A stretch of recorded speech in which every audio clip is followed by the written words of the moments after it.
C'est une matinée spéciale qui attend militaires et civils de la base aérienne 942 Lyon-Mouverdun. L'exercice Elmos, réalisé tous les 4 à 5 ans, se doit d'être un moyen pour chaque service de faire face aux moindres problèmes dans l'ouvrage enterré de la base.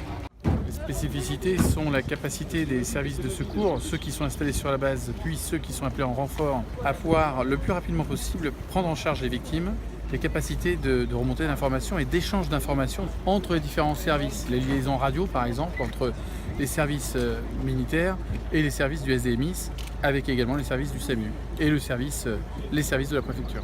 Notre base a la particularité d'avoir son propre plan Orsec d'organisation des secours, pour lequel nous demandons le déclenchement au préfet en cas d'incident majeur.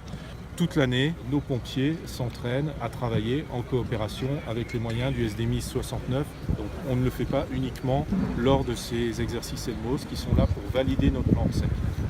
L'évacuation de l'ouvrage enterré en cas d'incendie est une opération difficile. La vraie difficulté, c'est la fumée, c'est la visibilité, c'est pas se perdre. Et là, l'objectif qui nous était donné par le préfet, c'était l'évacuation et la prise en charge des gens qui étaient dans l'ouvrage. Pour la première fois, on joue l'évacuation des victimes avec l'intervention à la fois des hélicoptères militaires et des hélicoptères avec lesquels on a l'habitude de travailler tous les jours. L'exercice Elmos n'est pas le seul réalisé en conditions réelles. À chaque semestre, et ce pendant une semaine, les militaires réalisent l'exercice Basex. L'objectif reste le même, se préparer à affronter toute situation. Donc je vais t'endormir. Tu as des allergies ?